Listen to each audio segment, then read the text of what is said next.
momento mais esperado do dia D ficou sob o comando da drag queen e youtuber Lorelai Fox, que falou sobre o tema homofobia no ambiente acadêmico. Precisamos curá-la. Gestores, professores, alunos, fãs e membros da sociedade lotaram os 300 lugares disponibilizados no auditório, encerrando com chave de ouro as atividades do Dia da Diversidade Unipam. Você assiste a palestra na íntegra a partir de agora. Neste momento, trataremos do tema homofobia no ambiente acadêmico. Precisamos curá-la. A homofobia, ou aversão à homossexualidade, está presente na cultura porque ela continua sendo concebida pelo senso comum como algo normal ou anormal diante do entendimento social presente em determinado período, contexto e momento histórico. Para tratar do assunto, convidamos ela, que se destaca nas redes sociais por sua inteligência, didática, clareza e lucidez na exposição de temas complexos e que os traduz para uma linguagem simples, bem-humorada e sempre reflexiva. Temos estes que não apenas assuntos relacionados ao universo LGBTQ, mas as questões de gênero e sexualidade, mas também pautas culturais, sociais e políticas. A personagem interpretada pelo publicitário Danilo Dabag, 30 anos, paulista de Sorocaba, é muito solicitada pela grande mídia nacional e reconhecida por profissionais de peso em diferentes áreas de atuação, como televisão, teatro, literatura, jornalismo, publicidade e por influenciadores digitais. Sua argumentação afiada, repertório intelectual vasto e bom humor são alguns de suas características mais destacadas. Por favor, recebam com aplausos Lorelai Fox.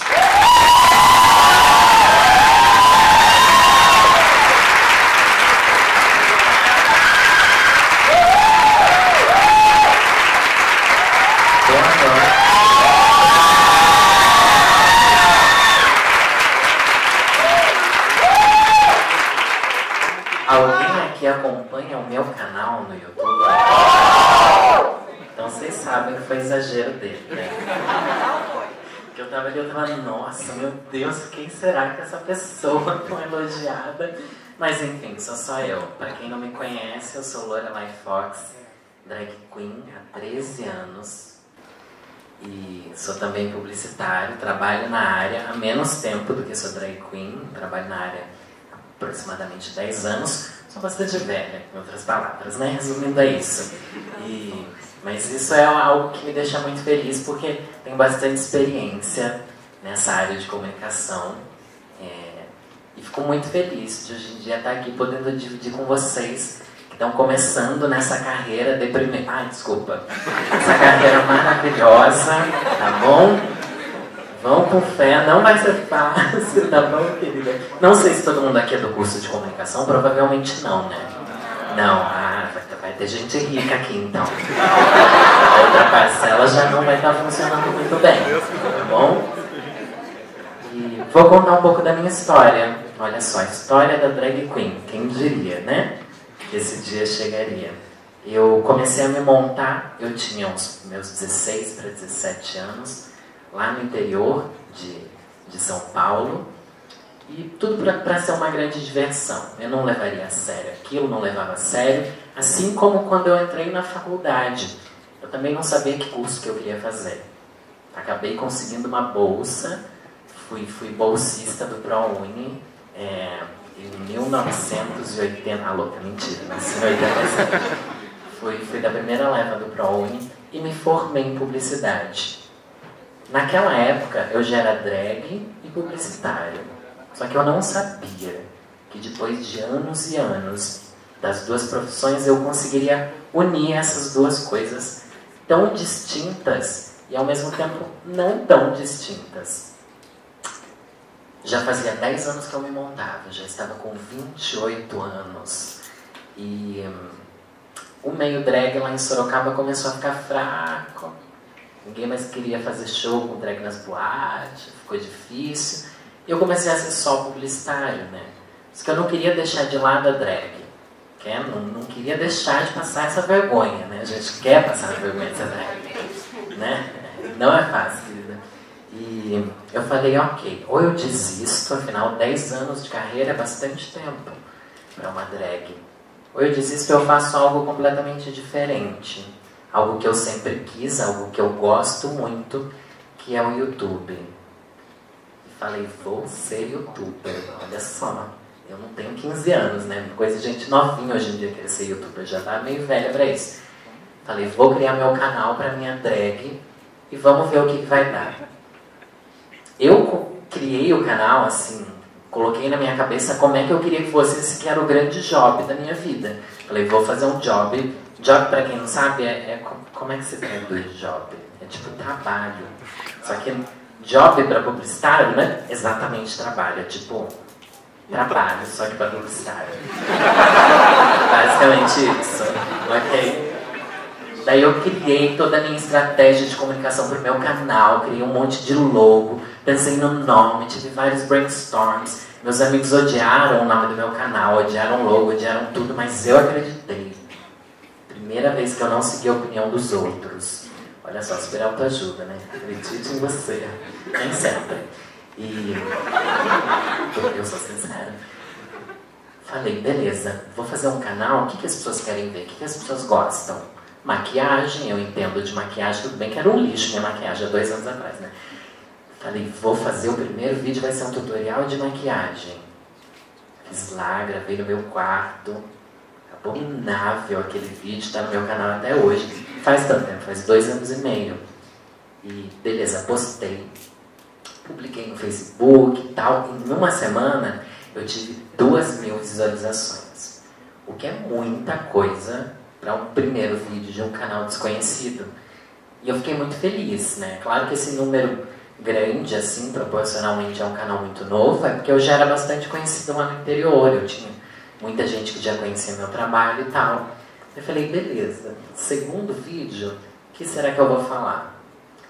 Vou tentar explicar a diferença entre drag queen e transexual, que é uma grande bagunça, as pessoas se confundem, as pessoas não sabem o que é um, o que é outro, travesti, transexual, acho que é tudo umas gay que usa peruca, acho que é umas coisas loucas. Não é fácil. Eu falei, mas gente, que tema chato, né? É muito chato. Porque é chato a gente querer saber dessas coisas mais politicamente corretas, né? Tipo, isso que eu falei, vou explicar logo no começo do canal para já esclarecer, para as pessoas entenderem que eu sou uma drag queen. Vou explicar aqui também porque é muito comum que as pessoas ainda não saibam. Drag queen é um artista. Eu sou um menino normal, tá bom? E me visto assim para uma performance artística mesmo. Eu considero a maquiagem uma arte e tal, uma arte mal feita no meu caso, mas transexuais vivem como um gênero oposto ao que nasceram na sociedade. Então assim, no dia a dia. Eu sou um menino no dia a dia, frustrado, triste, solteiro, mas sou um menino no dia a dia. Transexuais não. Essa é a diferença. Eles vivem como gênero, sabe? Como gênero, mais comumente como gênero da mulher, quando a gente fala sobre travesti transexual. E era isso aquele vídeo. Bem simples. Falei, vai ser um flop total, né? Porque ninguém quer uma coisa dessa. Na outra semana eu já volto com maquiagem, beleza. Postei o vídeo, tudo bem, super inocente. Acho que não tinha nem 5 minutos de vídeo. E um dia depois, tudo de boa, ninguém assistiu. 2 dias, ninguém viu também. O 3º dia. Pausa dramática da aquariana. No 3º dia, alguém pegou o meu vídeo e jogou numa página do Facebook. Daí, aquela página, outra pessoa colocou em outra página, que outra pessoa colocou em outra, em outra, em outra. E do nada, o vídeo começou a ter milhões mesmo de visualizações. Passou de 10 milhões em algumas páginas. A gente sabe que visualizações no Facebook conta diferente do YouTube. É mais fácil você ter mais visualizações, mas mesmo assim viralizou muito. E foi por água abaixo todo o planejamento de 1 ano que eu tinha feito pro meu canal, pro meu job. Foi um fracasso logo de cara. Um fracasso por um lado, pelo meu planejamento publicitário, e um sucesso por outro, que eu avancei muito rápido. Em alguns dias meu canal já cresceu milhares e milhares de inscritos. E desde então, minha vida se tornou um inferno. Mentira. Às vezes. Desde então, minha vida meio que encontrou sentido. Porque eu finalmente, próximo aos meus 30 anos, consegui usar todo o meu conhecimento de publicitário para me vender, para vender as ideias que eu trago, para pensar no meu canal mesmo como um trabalho. E ao mesmo tempo que aquele vídeo me deixou muito feliz que ele viralizou, tem outra parcela de mim que até hoje acha muito triste esse tipo de conteúdo fazer tanto sucesso. Que é o fato de que, para mim é uma coisa tão primordial e tão simples saber a diferença entre drag e trans, mas para a maior parte das pessoas não é. Para a maior parte das pessoas isso é algo completamente desconhecido e inacessível. E dos héteros a gente até espera isso, né? Nunca vão ver uma drag, uma trans, né? Só que do próprio meio LGBT a gente recebe esse tipo de coisa. Eu vi que um monte de LGBTs, amigos meus inclusive, não faziam a mínima ideia do que era uma drag e o que era uma trans. E aí que eu pensei, quem sabe esse deva ser realmente o foco do meu canal. Explicar essas coisas tão simples, mas que ninguém se dispõe a explicar. Porque para mim, essa é a grande questão da atualidade. A gente reclama muito de tudo que a gente quer que os outros saibam. Eu quero que as pessoas aceitem os LGBTs, eu quero que as pessoas entendam quem é trans, eu quero que entendam os negros, eu quero que entendam as mulheres, quero que entenda tudo. Mas como as pessoas vão entender coisas que nunca foram explicadas para elas? Como as pessoas vão entender uma drag, sendo que ninguém nunca vê uma drag por aí, no mercado, né? Na balada já é difícil. As pessoas não veem. E foi a partir daquele vídeo que eu percebi o grande potencial transgressor da internet. Hoje em dia, lá na sua telinha, no seu celular, você pode ter acesso a absolutamente todo tipo de informação. E não é informação de que alguém disse que era assim. Não é o autor de um livro que escreveu como é ser drag ou ser trans. Não. É a drag explicando para você. É o negro explicando para você o preconceito que ele vive, as alegrias e as dores. É a própria mulher falando os problemas e as questões que ela tem na sociedade. Isso é incrível. Isso nunca existiu. Porque antes a mídia que a gente seguia era a televisão. Rádio já ninguém ouvia há um bom tempo, né? Mas a televisão meio que moldava tudo que a gente pensava sobre o outro. Tudo que as pessoas pensavam sobre o gay. Né? A gente pensava, gay é aquele bicho da novela, bicho da Praça Nossa. Não é uma coisa assim? Engraçada. Ou se não é engraçada, é uma bicha chique, entende? De moda, né? Cabeleireira. Adoro fazer essa cabeleireiro. Meu Deus, sapatão é sempre meio grossa, né? Sempre meio caminhoneira. São os estereótipos, gente. É assim que funciona. E como que as pessoas vão saber que a gente não é só isso? Sendo que eles nunca vão ver a gente. Pela televisão seria impossível, mas a internet, nos últimos 6 ou 7 anos, tornou isso muito possível. Começaram a brotar youtubers de tudo que é jeito. Youtubers a favor da diversidade, youtubers contra a diversidade, youtubers a favor e contra causas. Mas o que é importante é que hoje em dia o poder de comunicação está na nossa mão. E a gente tem que saber o que a gente vai fazer com isso. Principalmente se a gente estuda para isso, né? Acho que a gente tem uma responsabilidade muito maior de saber que caminho a gente vai levar essa mídia tão recente que é a internet. Porque na minha época, quando eu me formei, ninguém falava sobre YouTube. Não existia YouTube quando eu me formei. Tá bom? É antiga mesmo. Já é antiga. Não é fácil. E tudo que eu estudei naquela época teve que ser reinventado de outra maneira. No máximo a gente falava de TV digital, uma coisa assim. Foi um flop total, baseado no que eles me ensinaram. Eles falavam que iam ser uma grande revolução. Revolução hoje é banheira de Nutella, querido. Isso é a revolução da internet. É incrível. Muito revolucionário. E o que eu acho... ainda falando sobre esse poder da gente mesmo se representar, e algo que eu sinto muito no meu trabalho, é que hoje em dia eu consigo fazer com que alguém se identifique com pessoas iguais. Na minha época não tinha nenhum gay na televisão que eu olhasse e falasse: esse daí parece comigo, esse daí pensa igual eu, esse daí passou pelo que eu passei. Não. A Vera Verão não tinha nada a ver comigo, gente. Não tinha. Era alta, bonita, magra.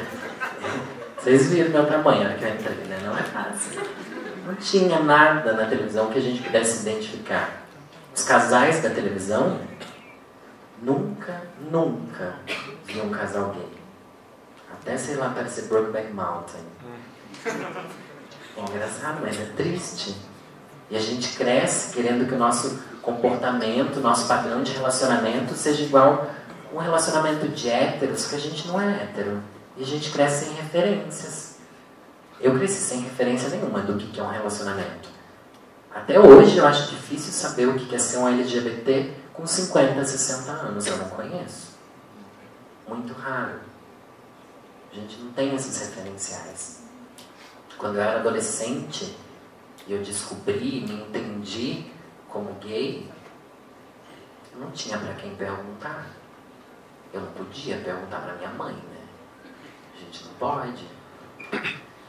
E quando eu era mais novo ainda, na escola as pessoas já me apontavam e falavam que eu era diferente. Só que eu ia chegar em casa e falar: mãe, estão falando que eu sou diferente. Estão me zoando na escola. Não, né? A gente sabe que a nossa mãe também vê que a gente é diferente. Para quem que eu ia perguntar? Para ninguém. Hoje em dia um menino de 10, 15 anos consegue achar na internet pessoas que são iguais. Pessoas que não vão rir dele. Pessoas que não vão expulsar ele de casa, que não vão maltratar ele na escola. A gente consegue achar pessoas que são iguais a gente. E é isso que me deixa muito feliz pelo trabalho que eu faço. Triste, por um lado, de saber que a gente tem que procurar fora do nosso convívio social alguém que entenda a gente. Mas feliz de saber que eu posso representar muitas pessoas. E que todos nós podemos. Todo mundo hoje em dia é um influenciador em potencial. Você não precisa ter lá 100 mil inscritos. Alguns têm mais, outros têm menos. Você não precisa, você pode ter sua família no Facebook. O que você posta vai influenciar o pensamento deles. Pelo bem ou pelo mal. Mas influencia. O que você posta nas redes sociais, a maneira com que você se assume a favor ou contra qualquer causa, influencia as pessoas, inspira elas de alguma maneira. Pelo bem ou pelo mal, sempre. E acho que é isso que a gente precisa lembrar. Que a gente, no ambiente online, está influenciando as pessoas o tempo inteiro, sendo influenciado por elas. E o que a gente vai fazer com isso, né? Complicado, difícil. E a gente se esquece. A gente se perde nesse caminho. A gente começa a compartilhar tudo sem saber o que a gente está postando, sem saber o que a gente está fazendo. A gente não entra em discussões com seriedade. A gente só lê a manchete do que a gente compartilha, não vai ler a matéria, não procura a fonte, não quer saber de nada. Porque hoje em dia, a gente passa o dia inteiro tendo acesso à informação e lendo mais do que qualquer outra geração já leu. Eu leio o dia inteiro. O Twitter, mas leio. Nossos pais não liam o dia inteiro, nada. A gente tem muito acesso a muita coisa, esquece do poder que isso tudo tem. Mas, se hoje o tema é homofobia no ambiente educacional da universidade, posso dizer que eu fui o primeiro gay assumido que a maioria dos meus amigos na minha faculdade conheceram. E era um monte de bicho encostida. Era mesmo. Eu olhava e falava que eu comecei a frequentar o meio LGBT muito cedo. né, muito cedo. Eles tinham famílias que, enfim, era outra história deles. E eu vi aquilo e falei, gente, eu não vou ter um amigo gay que é tudo enrustida.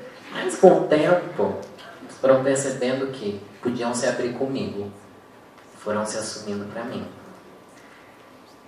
E muitas famílias acharam que o culpado era eu. Azar delas. E aí a gente entra em outra questão que eu acho bastante importante.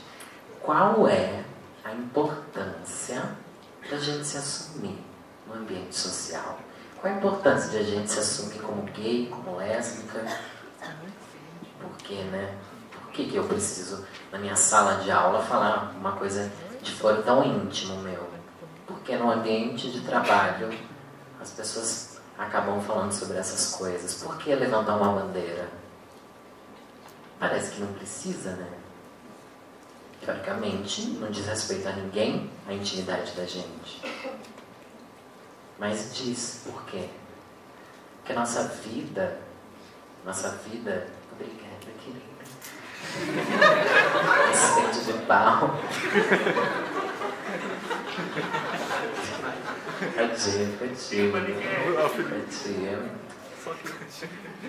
Qual a importância da gente se assumir?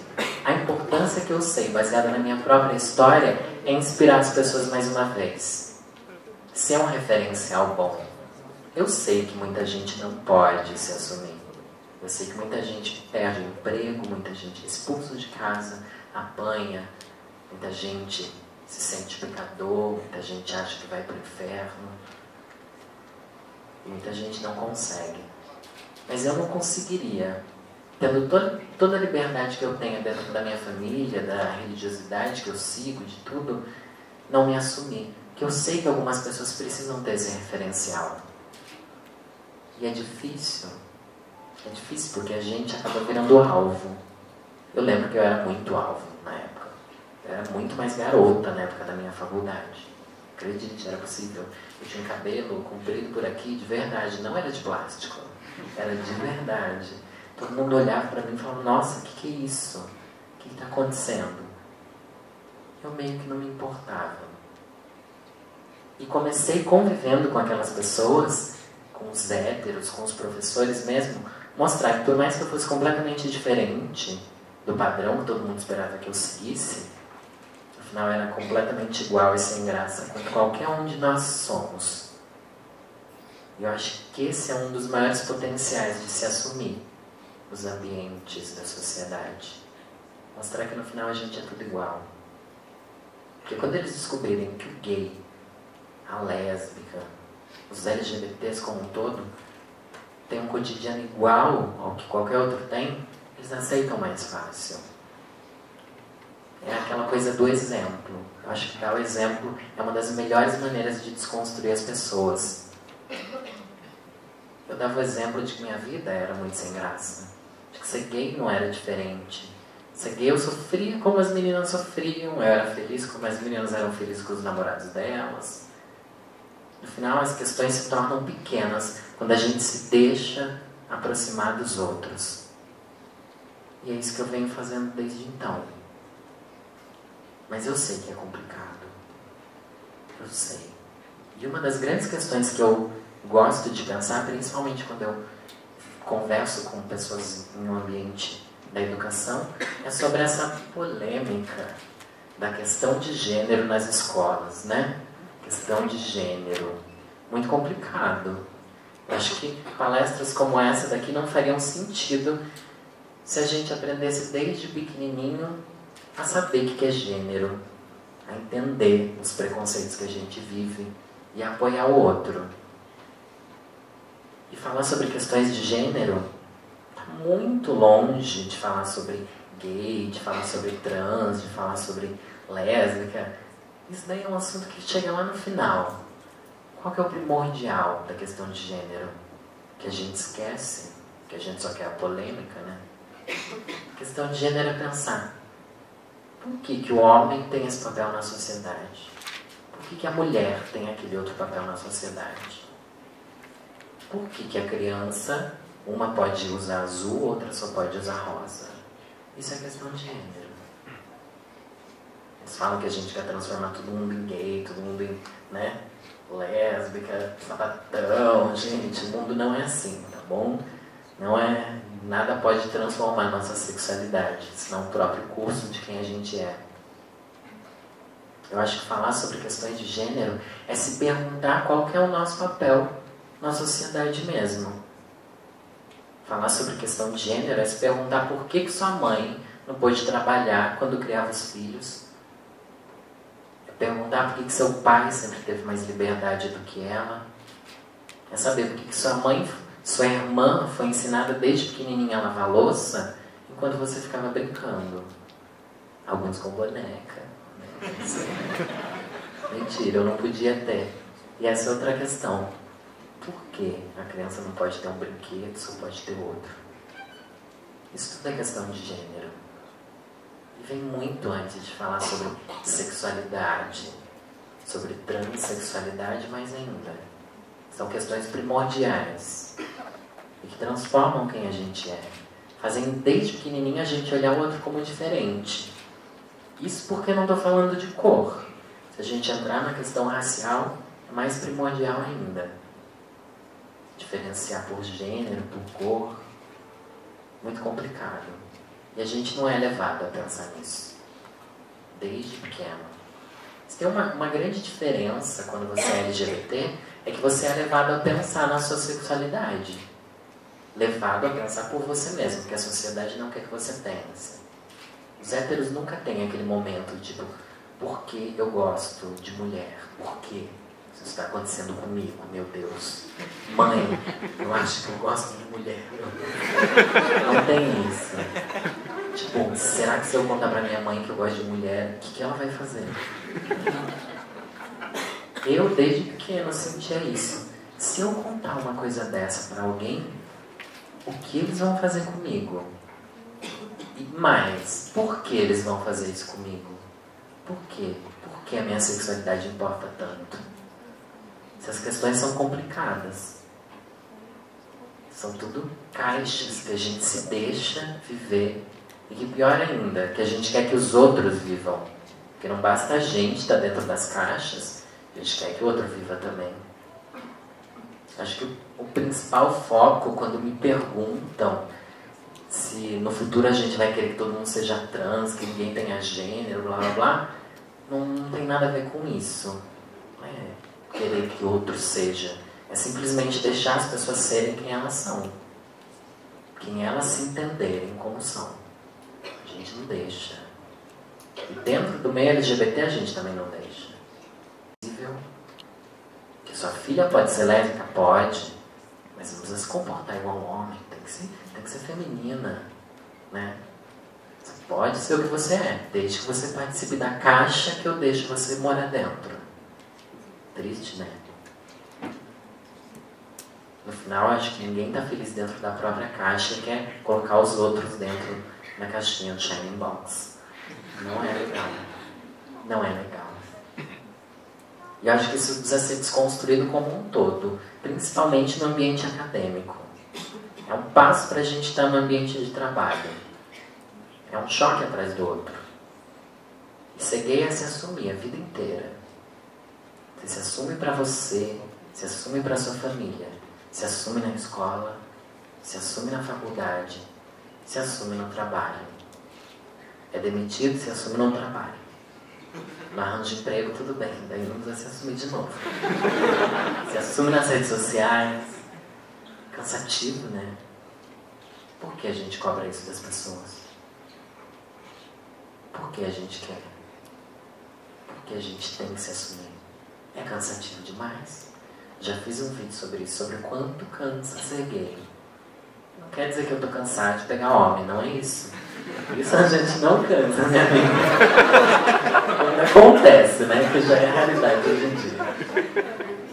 Que cansa essa sensação de ter que se provar o tempo inteiro. E a gente tem que se provar não é porque a gente quer, porque o outro pede. Porque o outro não acredita na gente até que a gente prove. Até que a gente dê o exemplo. E desgasta demais. Então, se tem uma boa dica que eu posso dar aqui, não cobre do outro que convive com você para ser aquilo que você espera dele, principalmente no ambiente acadêmico. A época do TCC, querida, vai estar um matando o outro. Foi a pior época da minha vida, eu não estou brincando, gente, estou bem sério. É uma época que eu me arrependo de ter vivido, é aquela. Odiava todo mundo. Tudo bem que sempre tem aquele no meu grupo que não fazia nada, né? Isso daí a gente sempre odeia. Enfim. É muito fácil a gente não gostar do outro, né? É isso que eu tô querendo dizer, é muito fácil. Ainda mais que a gente cria expectativa de como os outros devem ser. A gente não pode ser assim. A gente tem que desconstruir isso. Eu não sei quanto tempo eu já falei. Não é relógio, tá? Não combina. Eu acredito que nós podemos abrir para perguntas. Podemos falar sobre tudo. Mas tem uma questão que eu gostaria de esclarecer antes. Fiquei sabendo, aquela que quer brigar agora, fiquei sabendo que houveram muitos comentários a respeito do dia D.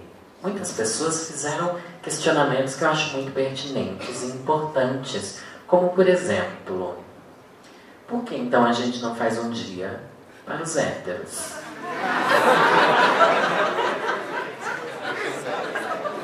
Qual dia não é para os héteros? Qual?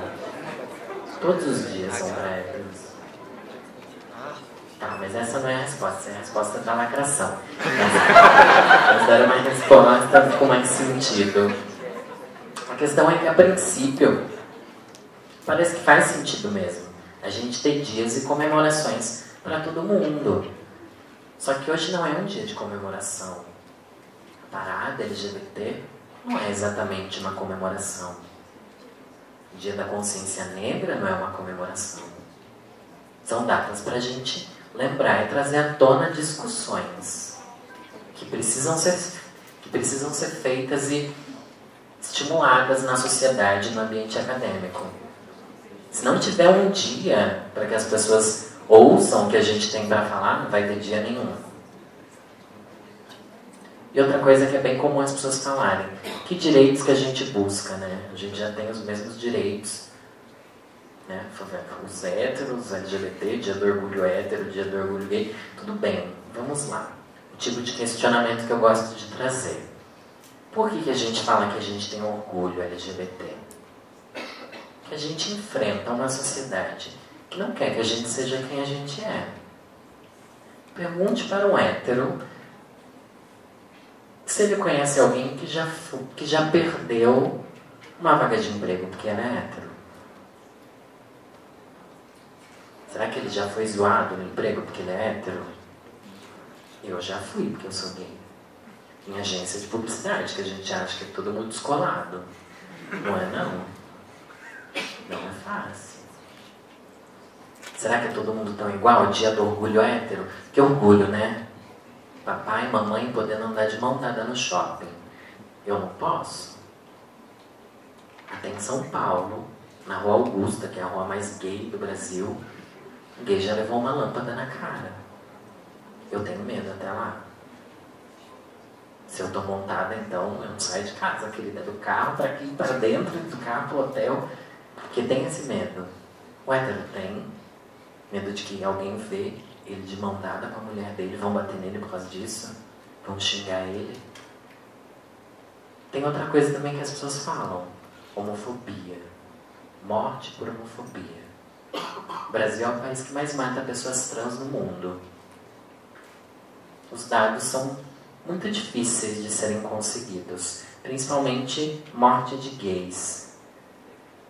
Não sei se vocês sabem, mas o governo não pesquisa, não tem dados mesmo sobre crimes de homofobia. Todos os dados que a gente tem são feitos por organizações não governamentais. A gente nem sabe quantos gays existem. Afinal, no censo é perguntado. A gente não pode se assumir. Como vão saber quem que a gente é? Como vão saber quantos de nós morrem? Mas o que eles falam é, mas os héteros também morrem. Todo mundo morre, não é crime de homofobia. Mas que a gente sabe que crime de ódio, crime homofóbico é muito diferente os outros crimes transfóbicos. Eles mutilam as pessoas,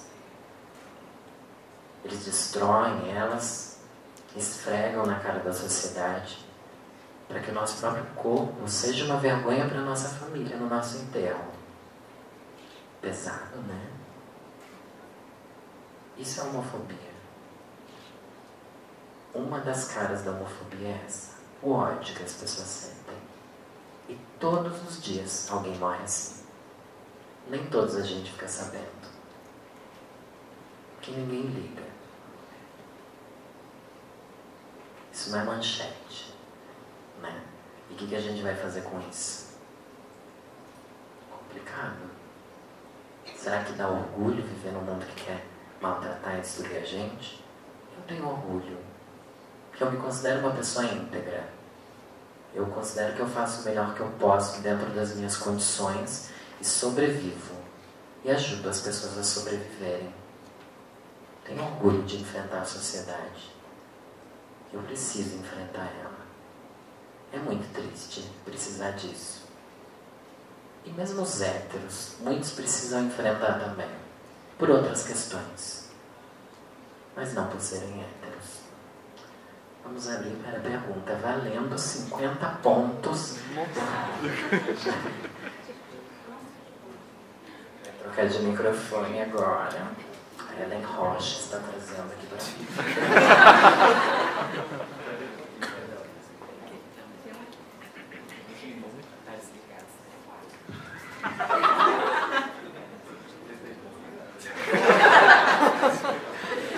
Oi, estão me ouvindo? Sim. Olha que tristeza. Boa noite, meu nome é Carmélia. Ah, assinei seu livro, não finja que eu não sei quem você é. Oi, Carmélia, prazer. Eu queria comentar que é um evento assim, pioneiro aqui na Unipam. Eu me formei aqui há 10 anos atrás. Eu tinha uma colega de sala, né, que quando ela se descobriu trans, claro que por vários outros motivos, ela largou a faculdade. Então eu fico pensando, se essa discussão tivesse dentro do Unipam naquela época, se ela teria largado a faculdade por algum motivo, né? Se ela tivesse todo um apoio, como social, banheiro, né? Unissex, enfim. Mas o que eu queria te perguntar é que essa questão de trabalhar essa questão de gênero nas escolas é tão difícil. Para começar, nos livros didáticos de ciência não tem a questão de gênero. Nem expressão de gênero, na verdade, nem sexualidade não tem. E eu trabalho e sou professora de ciências, faço seus vídeos da minha aula, arrisco meu emprego, porque tem certas diretoras nessa área, né? É bem difícil. Mas eu não estou nem aí, eu passo os vídeos mesmo.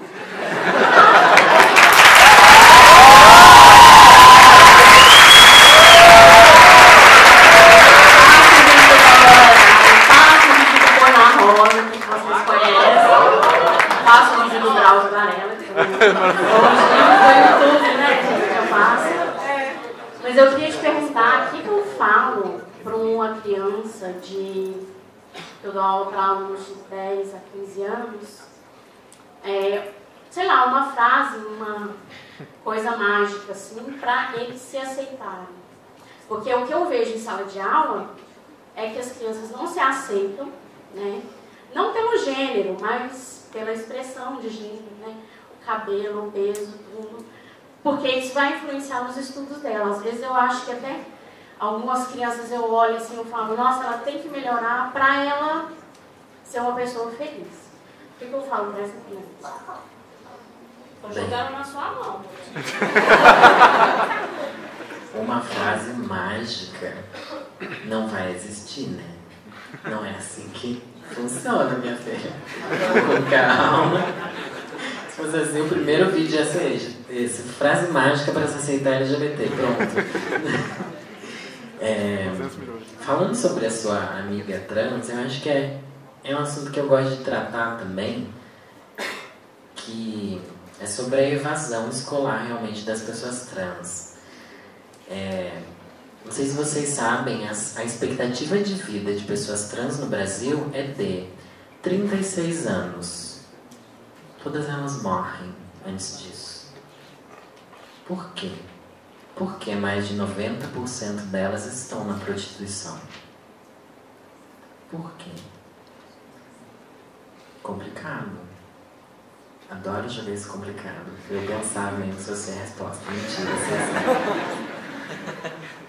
funciona assim. Quando a gente é gay, a gente vai pra escola, a gente consegue esconder que a gente é gay. Você até consegue engrossar a voz, não dá muita pinta. Mas quem é trans não. Quem é trans não consegue viver dentro do armário. Não existe isso para aquela pessoa. E o primeiro contato que ela tem com a sociedade é na escola. E todo mundo zoa aquela pessoa. Porque ela é diferente de tudo que se espera. O próprio ambiente zoa ela, né? Ela não tem um banheiro onde ela possa frequentar. As trans da minha cidade contam que elas demoraram anos e anos para ter coragem de ir no cinema. Porque todo mundo olhava esquisito.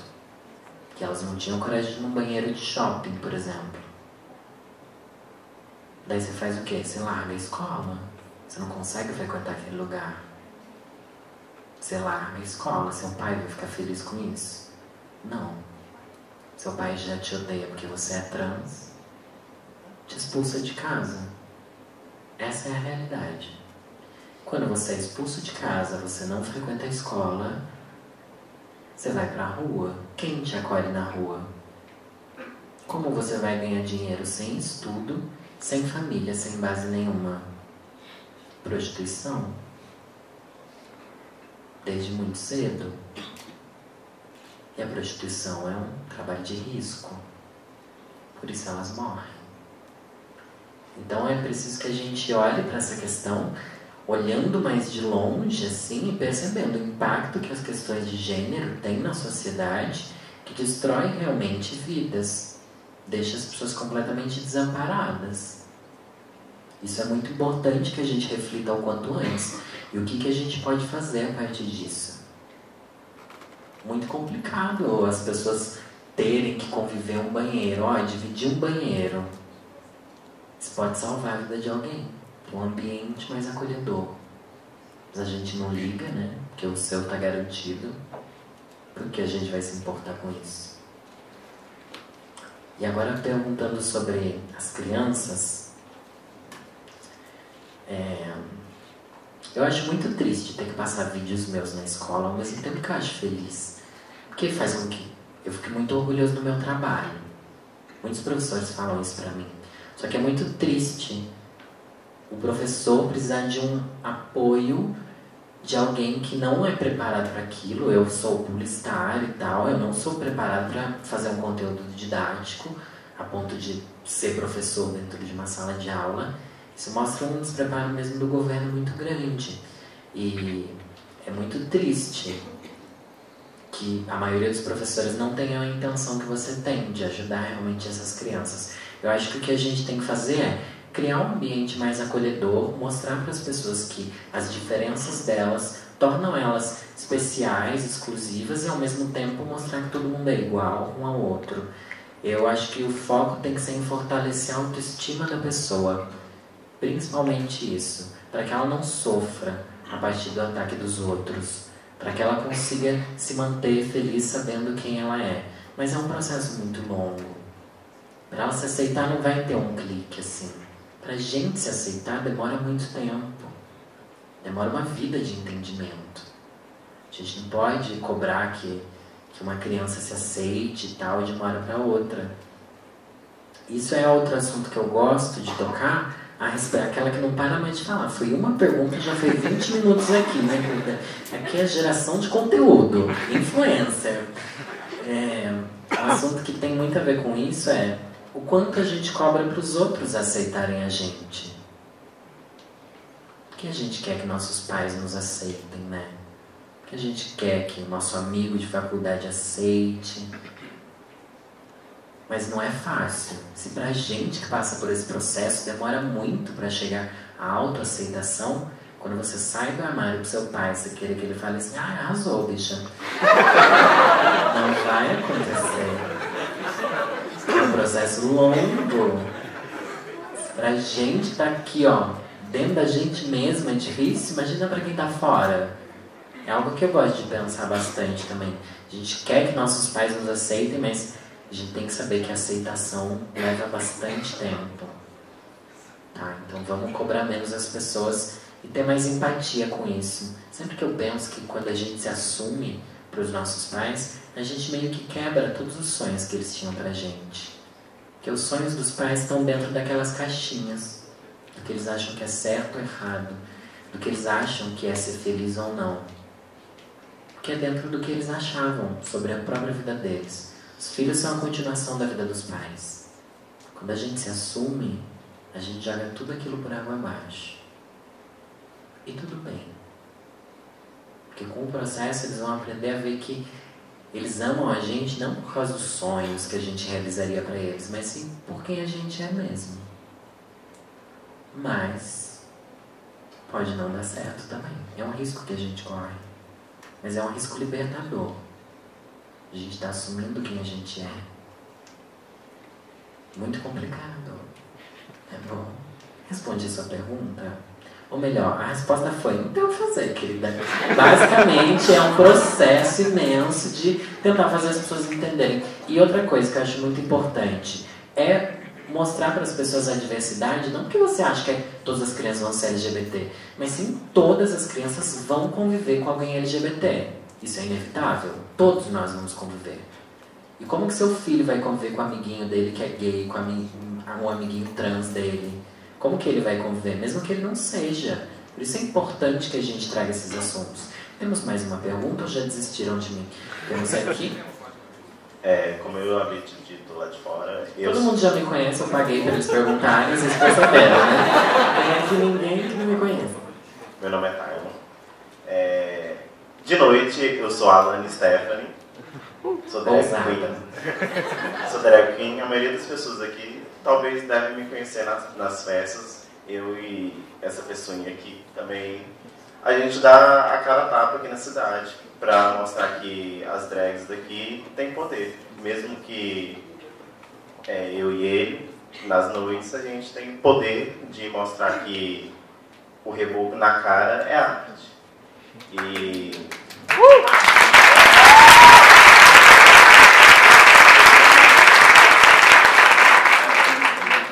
foi bem difícil para mim me assumir como drag, até mesmo lá em casa, porque, como você havia dito, as pessoas não sabem o que é uma drag queen.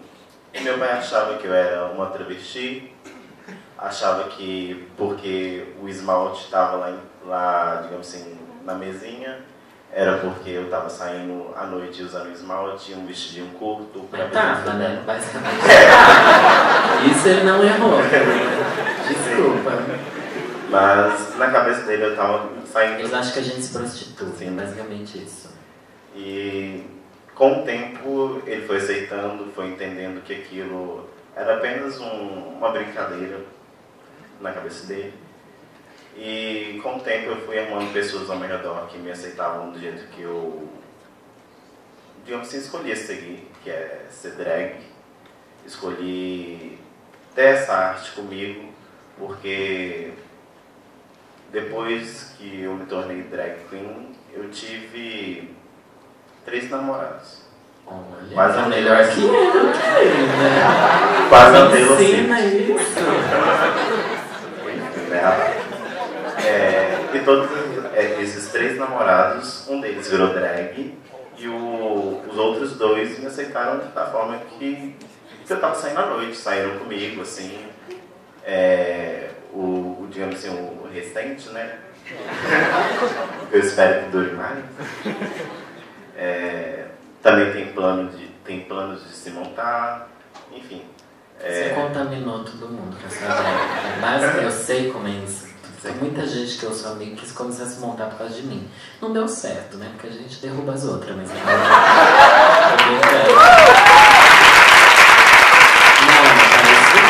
é legal derrubar as outras.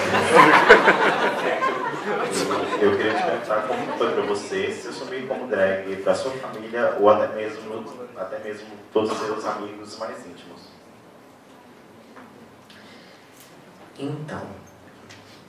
complicado.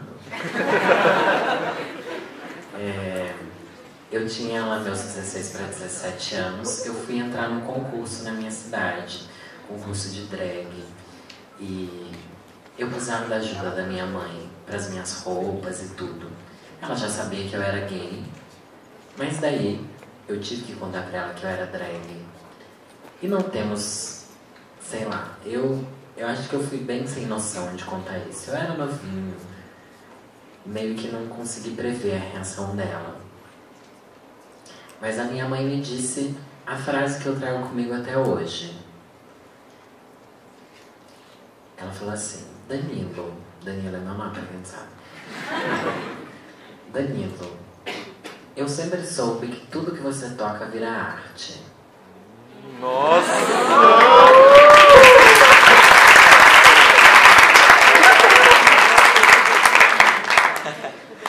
E ela meio que me deixou desconcertado com isso, porque é algo que eu realmente não esperava. Eu sempre desenhei desde pequeno, enfim. Sempre fui bem uma artistinha, assim, da casa. E o que ela falou me marcou muito, porque me trouxe uma segurança de fazer o que eu faço até hoje. Eu já perdi muito namorado, muito, né? Quem vê, eu namorei muito, porque eu namorei pra caramba, mas já perdi namorado porque eu era drag, porque eles não aceitavam. Já parei de me montar por um tempo por causa de namorado. Mas sempre vinha aquela frase da minha mãe na minha cabeça. E tipo, se a sua mãe te aceita, você não vai se importar com a opinião dos outros, de verdade. E eu não me importo mesmo. Mas o resto da minha família, tipo, tios, assim, descobriram quando eles me viram mais de louco. Porque eu não fui contando pra ninguém. Porque a gente é uma família bem reservada. Meu pai e meu irmão e minha mãe, a gente meio que não é grudado, assim, na família e tal. Mas o resto da família descobriu mesmo quando meu canal começou a crescer muito, quando eu participei do Amor e Sexo na Globo pela primeira vez em 2016, foi no começo do ano passado. E daí a família inteira viu, né? Que é um programa assim, bem que a família gosta. E pior que é mesmo. É um programa que o povo acha que é de boa, mas é um programa bem militante, assim. Só que ninguém veio falar comigo. Ninguém. Perguntaram pra minha mãe se era eu. E ela falou que era. Mas eu sei que em festinha de família e tal, encontro de família, eles já mostraram meus vídeos, tipo, minha prima, eu acho que já mostrou. E eles sabem que eu apareço no jornal da cidade, matéria e tal, essas coisas. E só que comigo ninguém nunca falou nada. E eu não vou chegar lá e explicar pra eles o que é drag, porque tem outras questões muito mais importantes hoje em dia. Mas alguns deles sabem e foram de boa com isso. Alguns deles vieram falar comigo. Só uma tia minha, na verdade. Alguns não. Só uma tia que nem mora no Brasil. E a parte da família da minha mãe me aceita mais, porque a família é menor e a minha avó que faz minhas roupas e tal, a mãe da minha mãe. Essa roupa, a maioria das roupas que eu uso é toda ela que faz. Mas eu, tipo, meio que nunca liguei pro que minha família ia pensar ou pra contar. Porque por mais que pareça que seja uma vida louca de drag, eu sempre lidei com isso como se fosse meu trabalho. É meu trabalho, sabe? Você não vai chegar pra sua família inteira e falar assim: gente, sou jornalista, vocês não sabem o que eu tenho feito. Tipo, não, é seu trabalho, sabe? É legal, você gosta, mas não é algo que eu vou expor isso pra todo mundo. Tipo, assim como meu trabalho de publicitário, eu não fico comentando. Nunca liguei pra isso. E já meus amigos que eu fiz na faculdade, nenhum deles gostava de mim como drag. Nenhum. Minha carreira de drag foi completamente sozinha, lá em Sorocaba. Tinha as pessoas que me acompanhavam de longe, que era gente que me conhecia da boate. Nunca tive um amigo que foi ver meu show, nunca. Isso é verdade. Não é fanfic não, pra vocês ficarem emocionadas. É verdade. Meus amigos só foram me entender como drag depois do meu próprio canal explicar pra eles. Daí eles mudaram de percepção e começaram a gostar de mim e me acompanhar. Muitos deles tinham preconceito e mesmo assim eles eram meus amigos, porque eu não espero que a pessoa aceite tudo que eu sou também. Mas minha trajetória foi bastante solitária até eu criar meu canal, mas agora milhares de fãs, nunca mais estou sozinha. Próxima pergunta. Boa noite. Você também falou comigo. Gente, mas alguém que já não tenha falado comigo. Tá bom? Vai, amiga. Eu sou o Marcelo. E assim, um ano atrás, aproximadamente, eu pude estar mais ou menos, claro, bem perto, de você hoje, como Aurora, contando para várias pessoas sobre o que é ser drag e as coisas que a gente enfrenta. E levantei um dos mesmos questionamentos que você hoje. Quando eu crescendo gay, eu não tinha referência alguma, né, de quem ser, quem seguir. E hoje, já tem uma penca de gente mais nova que a gente, que tem pessoas como você para se espelhar, para entender.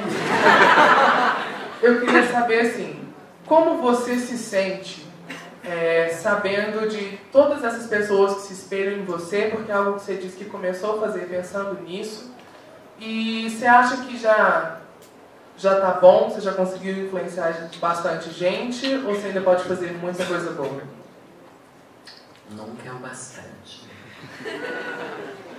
Eu acho que nunca é o bastante mesmo, assim. Não querendo dizer que eu quero ser Ivete Sangalo, não que eu não queira.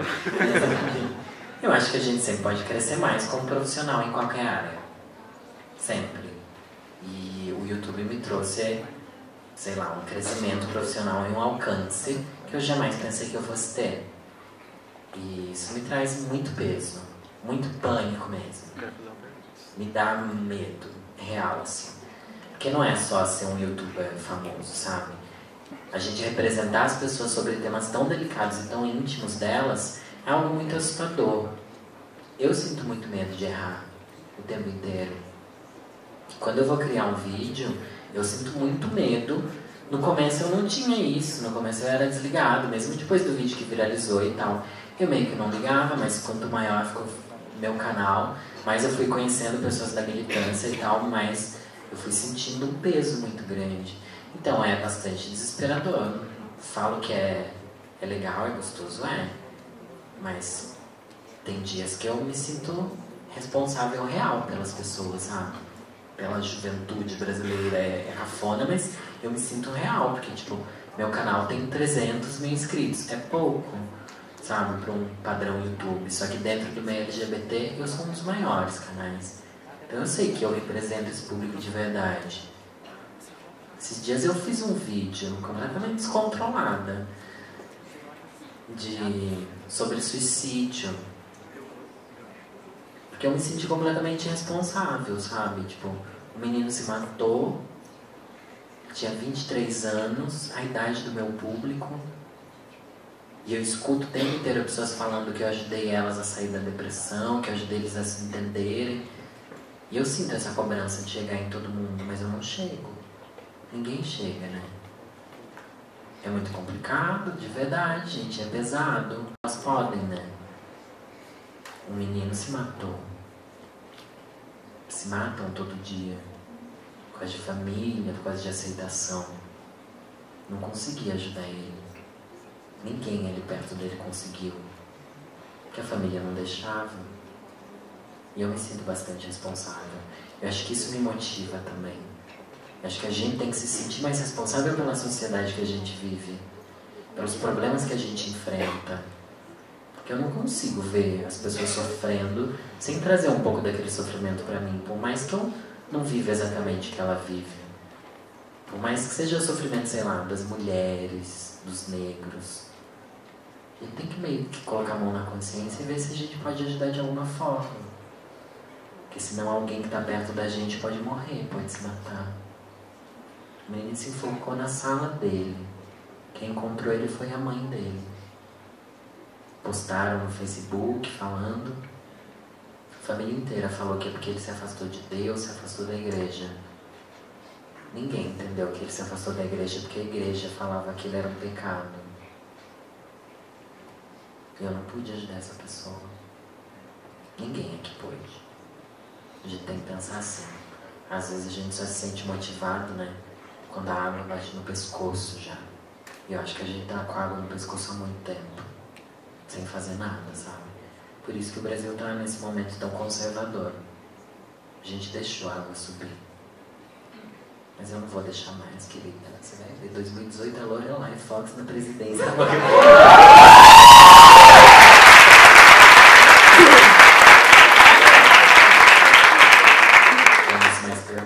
Só um minuto, por favor. Antes da próxima pergunta, eu só vou comunicar a vocês que nós já encerramos. Temos agora mais 3 perguntas, depois a gente já vai para o final do evento, tá bom?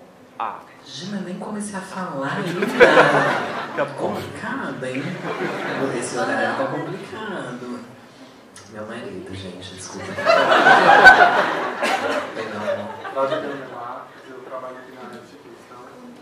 Eu percebo que o preconceito hoje, para quem faz, ele é muito mais elaborado, ele é mais sutil. Às vezes ele não chega a apontar o dedo e falar para a pessoa que não gosta porque ela é gay, porque ela é negra, etc. A pessoa que se sente ofendida, ela sabe que é por preconceito. Mas às vezes quando ela vai procurar ajuda, essa outra pessoa não consegue identificar. Então, qual a orientação que você tem para as pessoas saber identificar esse ambiente, se isso é cultural, se isso é a questão de tempo, de conhecimento mesmo, e como fazer para essas pessoas serem mais perceptivas e ajudar os outros?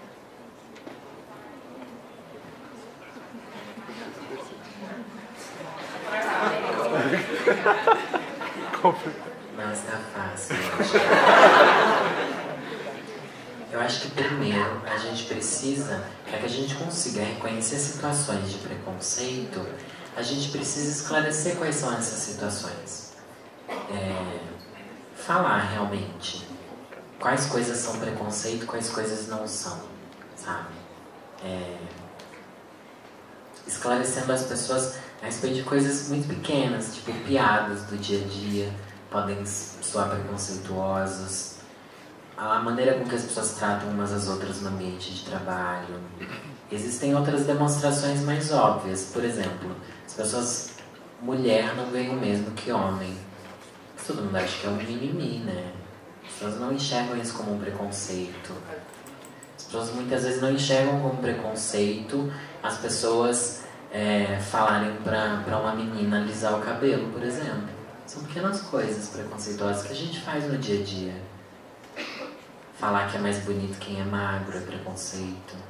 E pros LGBTs é cheio dessas coisas. Cheio desses mini preconceitos que a gente tem no dia a dia. Se alguém xinga, se alguém te agride verbalmente ou fisicamente, é mais óbvio, como você disse. Mas a gente precisa fazer com que as pessoas enxerguem que as pessoas tratam a gente como diferente o tempo inteiro. As pessoas riem da gente, mas a gente não quer ser engraçado. As pessoas não querem fazer trabalho com a gente na faculdade. As pessoas falam da nossa voz. São pequenas coisas preconceituosas. Nosso corte de cabelo. A lésbica, né? Toda lésbica tem que ter cabelo curto. Toda menina de cabelo curto o povo chama de lésbica. São pequenos preconceitos que a gente vive. É difícil identificar mesmo, mas a gente precisa esclarecer. E quando você é alvo desse tipo de preconceito, realmente eu desacredito que você falar com a pessoa vai ajudar alguma coisa. Eu sou bem cético quanto a isso. É preciso que você desconstrua ela, desconstrua os preconceitos dela antes de falar que ela foi preconceituosa. Mas eu acho que cabe a gente, como gay, como LGBT, mais esclarecido, antes de brigar com o agressor, apoiar a pessoa que foi agredida. Eu acho que é isso que falta no nosso meio. Falta a gente se apoiar. Que o menino pode ser vítima de preconceito na sala de aula, por exemplo. Mas ninguém vai apoiar ele, sabe? É isso que falta. Toda menina quer ter um amigo gay, um melhor amigo gay. Mas se falam mal dele, se zoam ele, o que vão fazer? A maioria não faz nada. Se omite. A gente tem que parar de se omitir para ajudar os outros. Antes de tentar mudar o mundo lá fora, tem que mudar o nosso mundo aqui dentro. Tem que mudar o comportamento dos semelhantes dos LGBTs com os próprios LGBTs. É isso que a gente precisa, a princípio. Esclareci. Ai, tá me apressando ali, desculpa. Próximo, cadê? Ai, pergunta uma coisa fácil agora. Meu nome é Thiago e eu queria te perguntar uma coisa assim. A definição de gênero é o papel de tal pessoa na sociedade. Eu fiz uma reflexão sobre isso e eu acho que a definição de gênero é só porque, tipo assim, ela nem deveria existir. É só uma questão social. Tipo assim, o que os as pessoas do sexo masculino começaram a fazer, se transformou no gênero masculino. E as coisas do gênero feminino e tal. E eu acho que o preconceito que as pessoas sofrem é só por essa questão da existência da noção de gênero. O que você acha sobre isso? Fácil. Ótima reflexão. E é importante a gente lembrar também que os papéis de gênero se transformam ao longo da história da humanidade.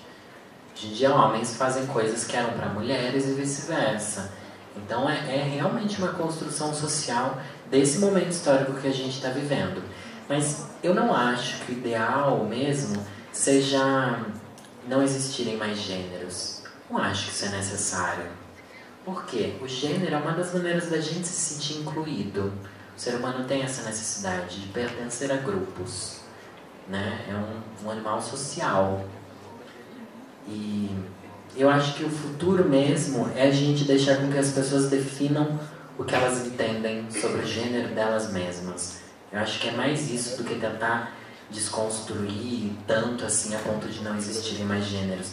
O ideal seria isso. Talvez não ter mais esses rótulos. Mas ao mesmo tempo é uma questão muito aberta a sua. Ao mesmo tempo, eu acho que os rótulos fazem com que a gente se encontre, sabe? Eu me encontro sendo gay. Encontro com semelhantes no momento em que eu me entendo como gay. E no momento como me entendo homem gay também. Eu gosto do meu gênero. Eu me entendo bem com ele. E a gente tem que se entender bem dentro do que a gente entende pelo nosso gênero. Eu acho que o futuro é mais por aí. A gente mesmo chegar às conclusões do nosso gênero. Mais do que a sociedade tenta impor o que a gente deveria ser. Eu acho que é mais por aí. E eu acho que isso está mais próximo do que realmente não existirem mais gêneros. Fez sentido o que eu falei? Eu tô numa brisa louca aqui. Os dois.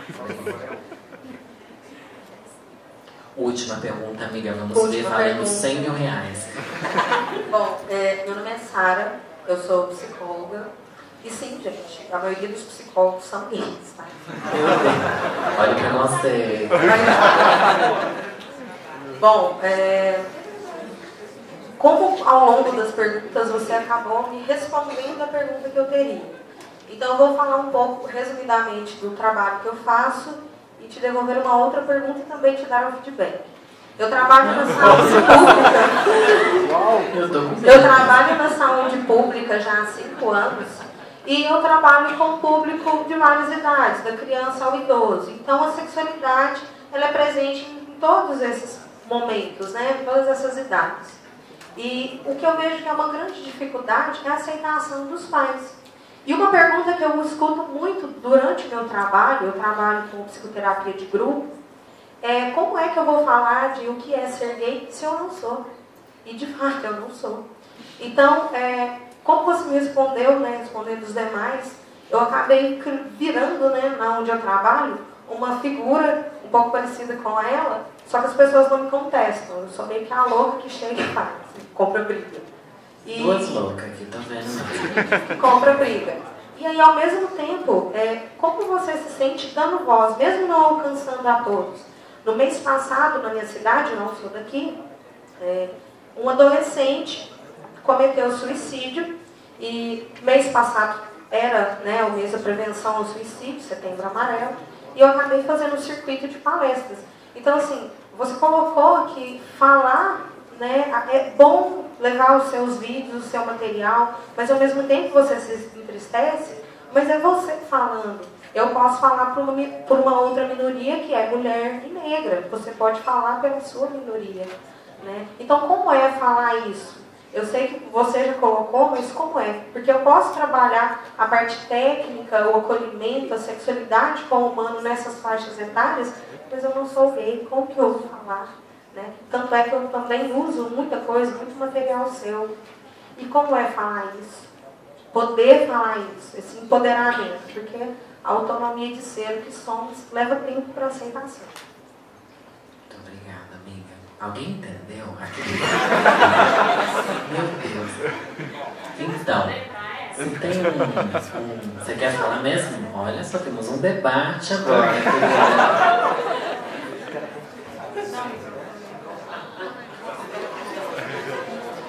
Vamos ver.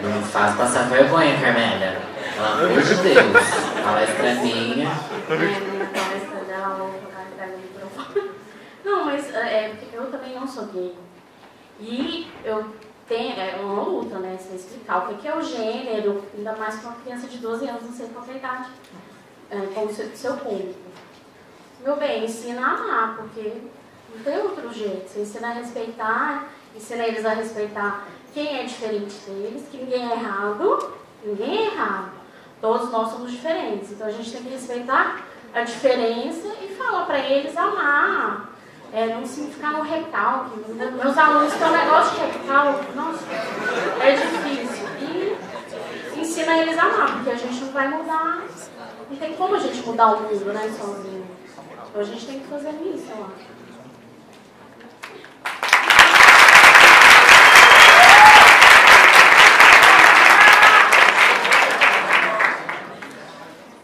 Mais alguém quer falar? Já veio falar que eu tô sem tempo. Tem todo o tempo que eu quiser.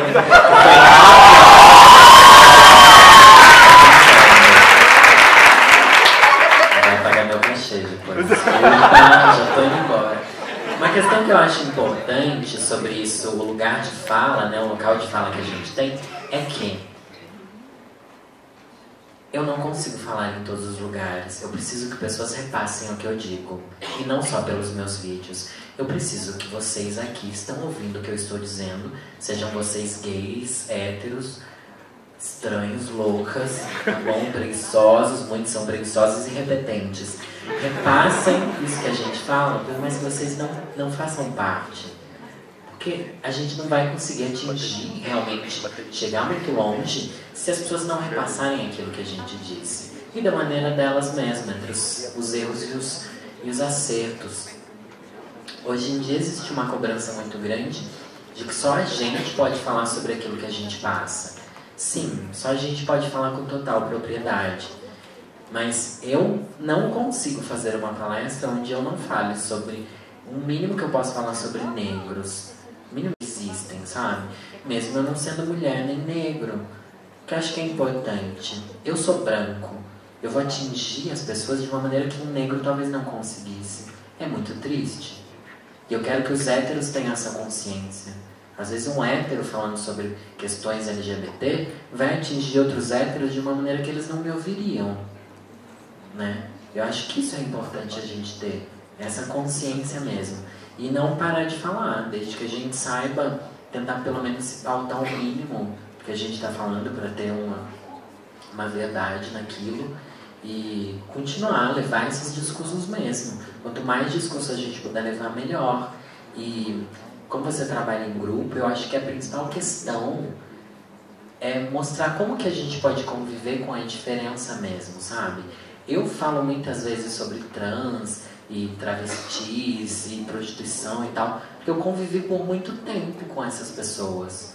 Então eu falo mesmo como é ser eu convivendo com essas pessoas. Assim a gente meio que ajuda pessoas que não são trans a conviverem com pessoas trans. Dando meu exemplo de convivência mesmo.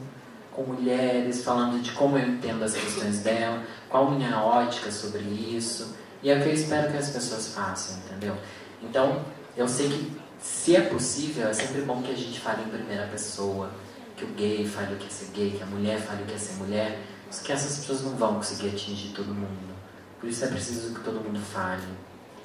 Essa é a minha resposta. Obrigada. Foi a última, gente?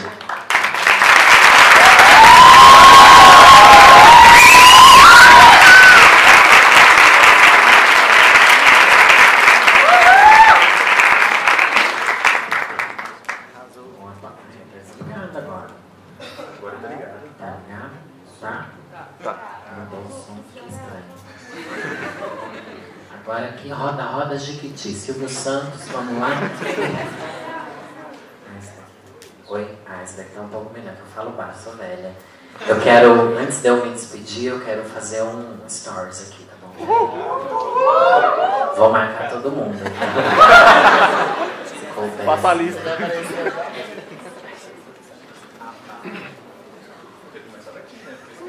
Vou fazer Isso. Tá bom? Tá bom. Daí quando eu virar pra vocês, vocês gritam. Mas antes disso, não. Senão eu expulso todo mundo. Então eu não marco vocês. Peraí que não foi.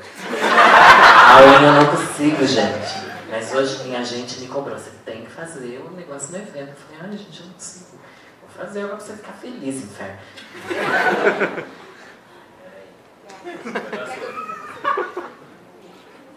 Olha só como eu sou famosa, meu amor! É nessa que eu vou.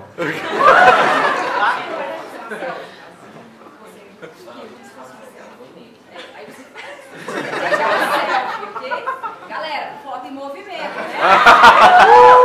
3, 2, 1.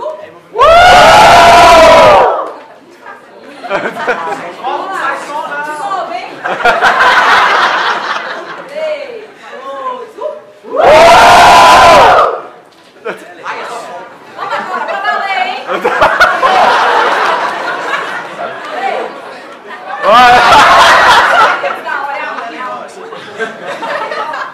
Tá todo mundo aí? Gente, olha aqui que tá a câmera, hein? Vamos lá, 3, 2, 1.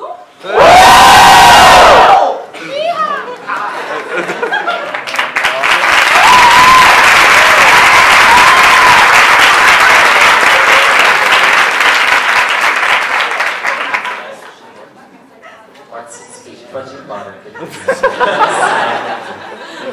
Eu gostaria de agradecer primeiramente o convite, dizer que eu fiquei muito feliz realmente, sempre fico muito feliz quando eu posso falar com alunos e professores, que eu acho que é aqui que acontece a grande transformação na sociedade.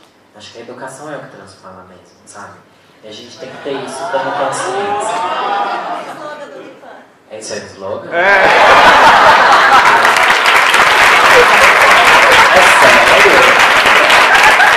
Foi combinado, não foi? Então, realmente, acho que eu tenho que ser contratada. Deixar meu currículo. Quero agradecer a paciência de todos vocês mesmo.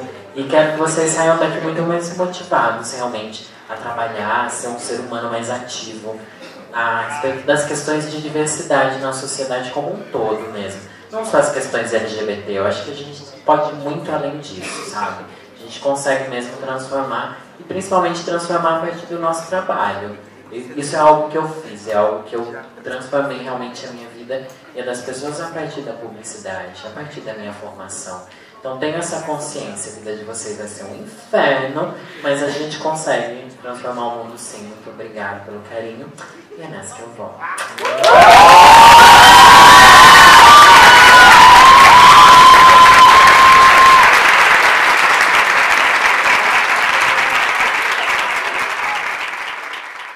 Todos nós sonhamos com um mundo em que as pessoas não sejam julgadas pelo que são, nem pelo que gostam. Se esse mundo vai chegar um dia, nós não sabemos. Talvez nem estejamos aqui para vê-lo, quem sabe? Mas é certo que nós podemos melhorar uma realidade menor, mas igualmente importante e talvez mais urgente, a das pessoas que estão perto de nós. Afinal, o respeito cabe em qualquer espaço, principalmente nas nossas atitudes. O Dia D nos mostrou o valor da importância da diversidade para a formação profissional, cidadã e humana. Cabe a nós decidir levar essa mensagem adiante, porque é isso que queremos: mais educação, mais diversidade, mais transformação. Obrigado por nos acompanhar e até o próximo evento.